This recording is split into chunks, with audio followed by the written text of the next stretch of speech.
missing one canoe. Did you take the canoe? And the kid's like, yeah. And guys like that I looked up to. I completely looked up to that. I wanted to be that crazy. I've talked about that in a podcast. I don't even remember what episode it was, like some of the dumb shit that I did. I mean, I did criminal shit. And my mom, when I tell her, she just goes, no, you didn't. She won't accept it. Like, I had this friend, I don't even know if I could say his name, some of the shit we did. Like, I didn't even know it was against the law. Right. Like, he was like a year or two older than me. He was this, like, good-looking fucking kid that lived in my neighborhood. Yeah. And he was, like, doing runs for the mob. And I didn't even realize that. He's like, they're giving me $300. I take this box, and I just drive it over to here. Yeah. Do you want to come with me? And I was like, yeah, all right. You know, I didn't even think anything of it. But I think back, and I'm like, what the fuck? This dude had a .22 rifle, and we got a squirrel in our basement. Right. And I called him up. He goes, not for long. He goes, I'll be right over. Right. I swear to God, this is classic. You know, we had a cement floor with rug over it. There was no padding underneath the rug, just rug and cement and a squirrel. This guy shoots the squirrel with the .22 rifle, goes through the squirrel, and now ricochets all over the room. And we're like, did you shoot? And I was just like, what the fuck? I used to steal radar detectors with this guy. I don't know. Did you ever? I broke into cars. I look back and go, what the fuck was going on with me? I never did that, but I had a lot of kids who they would call it poppin' ports and escorts and passport. They would call it poppin' ports and escorts. I had a lot of kids that I knew who stole radar detectors. Yeah. That was a big thing. We went to Fort Lauderdale spring break on the money. Right. In 2 weeks, we just stole a ton of them. Well, me and my buddy stole a car once. So my friend stole a car, and he was all afraid. My buddy was playing poker in a poker game, and he lost all his money, and he didn't have a ride home. So, and the poker game was at like a social club kind of place, and he goes through the parking lot, and he notices that keys are in the ignition of this car, and he steals it to go home. Now he starts to freak out because he's afraid that the guy that he stole it from is connected, to the mob. And he thinks and that's why, like, these guys were so secure that they would just leave their keys in their car. Like, no one's going to fuck with them, It's like in Goodfellas when Henry Hill's wife is all nervous about the bag of money at the wedding, and he's like, no one's going to touch that here, These guys would park with their key. Right. These guys would park with their keys in their car. So my friend's walking by it and sees the key and just takes the car. Holy shit. And his plan was just to dump it. But now he gets the bright idea that he wants to return it and maybe get leniency by it, because he's just afraid the guy's going to find out it was him. So he comes and finds me at a bar, a local bar. We were like 18 at the time. There was this bar where we all could get in and get served. And he comes in and he's all freaked out. He goes, Art, I stole a car. I'm like, you stole a car? Well, why did you do that? He goes, I needed a ride, and I didn't have any ride, but I think the guy might be connected, who I stole it from, blah, blah, blah. So he convinced me to help him take the car back. So I get in the car with him like a jackass, and we go back, and he wants to take it to the exact spot where he found it. We're driving, and the guy is outside talking to two other guys. Like, someone stole my car. You can tell he's pissed off. So my buddy sees him, and he just fucking floors it. He stops 50 yards past the guy, and he goes, get out and run. And I'm like, what? So now we're running from these crazy mob guys through these streets, and we hide in this park, and thank God we waited behind this like swing set for an hour. We're scared to death, and I'm screaming at him like, if you got me, you're going to get me killed, blah, blah, blah. So we call his sister up. His sister comes and picks us up. I realize I don't have my wallet on me. I thought I left the wallet. I thought my wallet fell in the guy's car. And my IDs in there and everything. Oh, my God. And I go, motherfucker, I'm screaming. I wanted to choke my friend. I'm like, if he finds me, I'm giving you up. I don't give a shit. Like, the guy, they're not going to have to do anything. I'm going to give him your address. I'm going to give him. And it turns out that I left my wallet at home that night. I got home and I found my wallet. I was like, holy shit. Yeah. But, it was, again, we were worried it was a major felony. It was grand theft auto, but we were more worried about what the guy was going to do to us. Was your mom that Italian mom like my mom that's like, I don't like knew which guys you shouldn't be hanging with, which girls you shouldn't be dating, and she would just voice her opinion? My mother, if I was going into a situation that would be kind of risky, she'd be like, be careful who you talk to. Like, that's what you would say, and I always knew that at that point.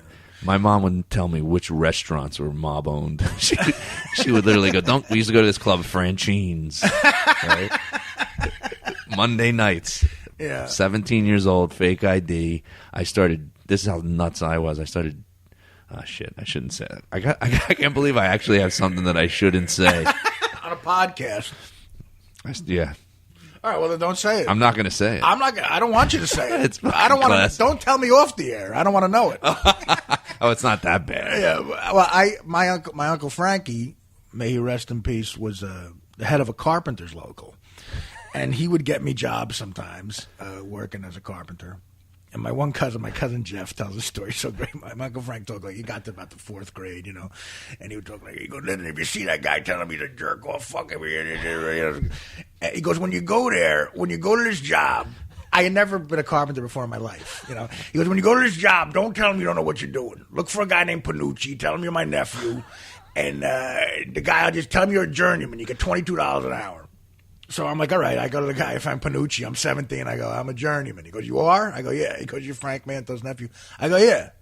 He goes, you're really a journeyman. I go, What's yeah. a journeyman? A journeyman is a guy who's been a carpenter for like 5 that's what years. that means? The guy's supposed to know what he's doing. You told this guy. I told him I was a journeyman. So he goes, all right, make me a header. I go, what's a header? I wanted to punch me in the face. And so you'd go back, and my Uncle Frank would like want to check up on people.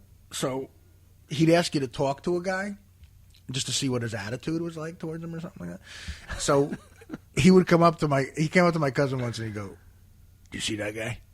What'd he say? Then what'd you say? Then what'd he do? Then what'd you do? Then what did he say when you did that? He's a fucking jerk off."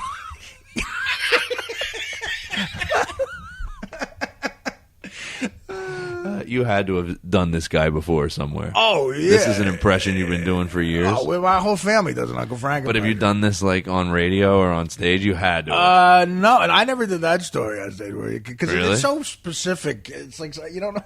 One But story. on the that sounds like a guy you would have gone to on the radio to I tell did stories. that voice sometimes. Yeah. But yeah, but he came up to my cousin Jeff at one point, like a barbecue, and said, "Do you see that guy? What'd he say? Then what'd you say? Then what'd he do? Then what'd you do? Then what did he say when you did that? He's a fucking jerk off." Great. The one story I have told in stand-up was this one Sicilian guy. He was a foreman at a job. He'd come up to you and he'd go, "Okay, the first thing you do tomorrow is you put up the thing." And I'd go, "What thing?" And he'd go, "Ooh, you motherfucker." I've heard you do that one. I love that Like guy. guttural, like, "Ooh, you motherfucker," because I didn't know what I was doing. He would just say, "Put up the thing," and I go, "What thing?" He'd go, "Ooh, you motherfucker, the thing," and I go, "What thing?" And he'd go, "The 4x4," and I'd go, "You mean the post?" And he'd get real condescending, and he'd go, "Yeah, the post." It's funny because you're so good at radio that it's hard to imagine you just sucking at something. But like you had a lot of jobs that you were just terrible. So I quit jobs. There were jobs I quit before I even started them. Like I had a job washing pots at a restaurant, and the manager of the place says, "All right, you can start by washing all those pots." And it was like the World Trade Center of pots. They were just lined up with like gook on them. And I go, "I quit. I'm not doing this." He goes, "What?" I go, "I can't do this."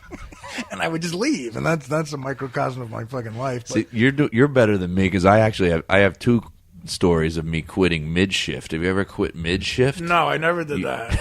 I gave the guy the decency to say, "Look, you got to get somebody else." Yeah, that's good.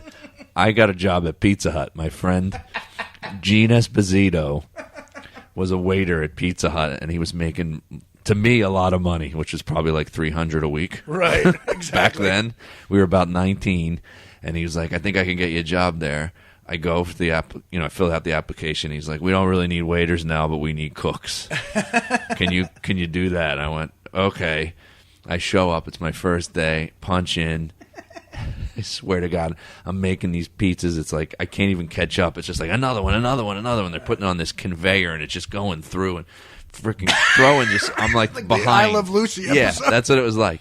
So about 2 hours of making these pizzas, all of a sudden the guy goes, "Take the trash out," and he points to this corner of the room. I love stories like that. You do? I swear to God, it was 15 feet high of shit. I take one bag and I just bring it to the dumpster, look back at the Pizza Hut, and just have that thought, fuck this. Yeah, exactly. And I start walking home, and it's about a 2-mile walk. It wasn't somewhere you would walk to. Right. My mom dropped me off. Right. I start walking back. The boss comes running outside. He goes, yo, yo, yo. Yo, if you want to get paid for the 2 hours that you worked, you got to come back in and punch out. So I literally went back in, punched out, and then was like, fuck you, I quit. It was fucking so pathetic.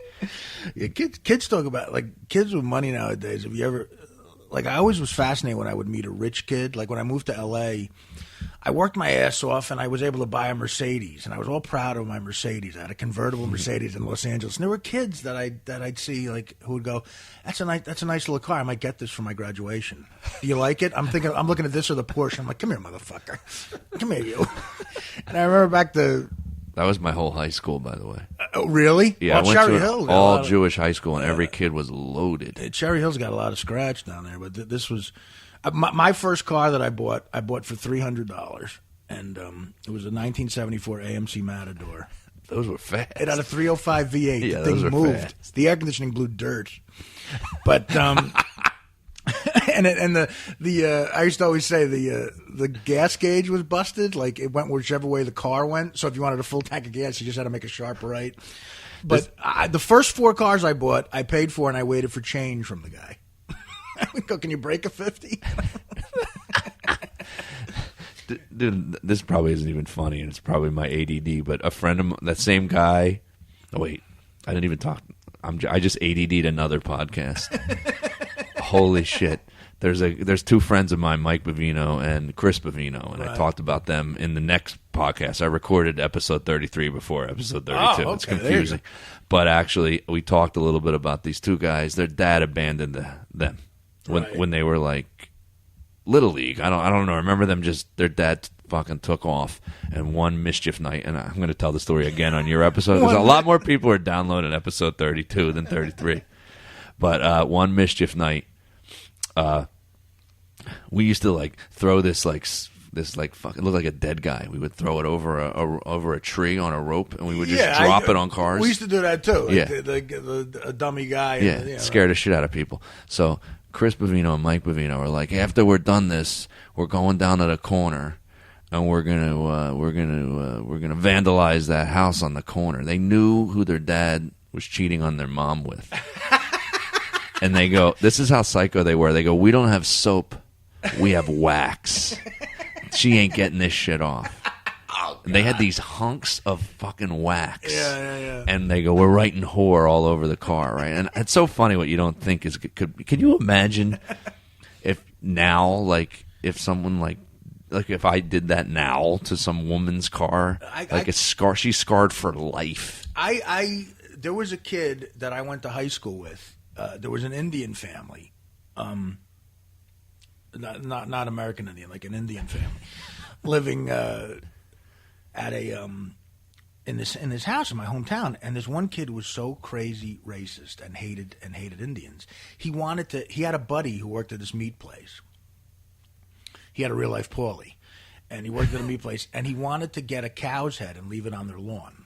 And I actually talked the kid out of it. It might be the nicest thing I've ever done. I said, "What do you?" I go, "Dude, like, they got kids. Could you imagine a kid coming home and seeing a cow's head on the lawn of the other house?" I said, "You're going to ruin their lives." And I actually talked this kid out of it. I talked the guy who might be in the Klan now out of leaving a cow's head on a.